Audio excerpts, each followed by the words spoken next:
What does Monday's market reaction tell you right now?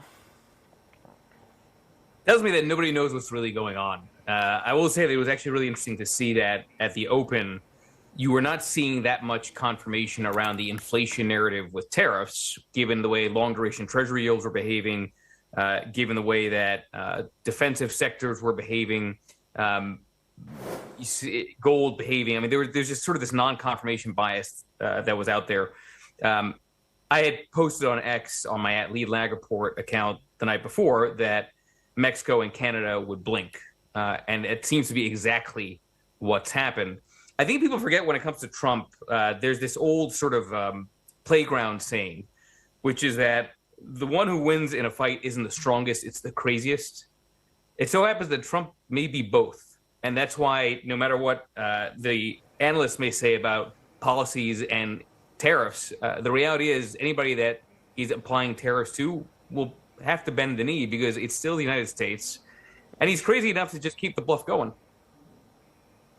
Yeah, it's certainly the art of the deal policy setting in full play here. And it's interesting what you said about what you had posted to X. I mean, the first line that I saw from some market participants this morning was, "They caved," was a message to me as I opened my eyes today.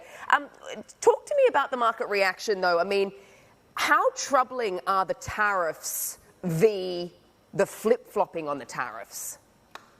Yeah, and that's actually where I think this gets to be interesting. So, first of all, the market reaction, going back to the point of treasuries, utilities, gold, it acted more like a disinflationary, deflationary scare, actually, which was interesting in the context of everyone saying that tariffs are inflationary. Another post I put out, I said, what if tariffs ultimately are deflationary because they collapse demand? I think the uncertainty around policy ultimately is going to be disinflationary/deflationary because if everybody's nervous about the volatility of policy, it's hard for businesses to plan properly and expand and have confidence in expanding. And it's hard for consumers to really know if they should wait to buy something that might be more expensive or cheaper in the future. So I do think that while everyone's focused on tariffs as an endpoint, it's a very valid point to argue that the volatility around tariffs and the volatility around policy in general and the constant flip-flopping of, well, is China going to be at 10%, 20%, 60%? Not at all, depending upon this call you just mentioned that's coming later in the week.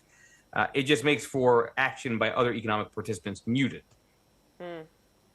If Trump is a guy who likes to strike a deal, and as we've seen, if you can come to the table and at least satisfy some of his concerns and appease some of his worries, then, he will deliver, I suppose. That's why Canada and Mexico have been given some breathing room.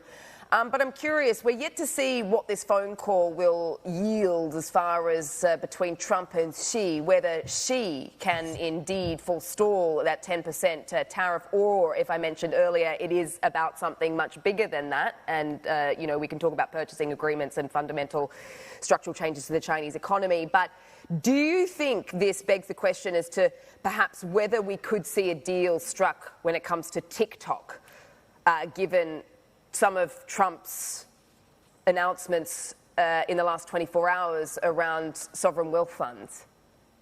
I would say unequivocally yes, because Trump, despite the haters, is not exactly a stupid individual. And he recognizes that part of his popularity and part of his equity that he has built is among a younger generation that loves TikTok. I mean, that's just the reality. So I think that out of a self-interest, he's going to want to try to strike a deal on the TikTok side.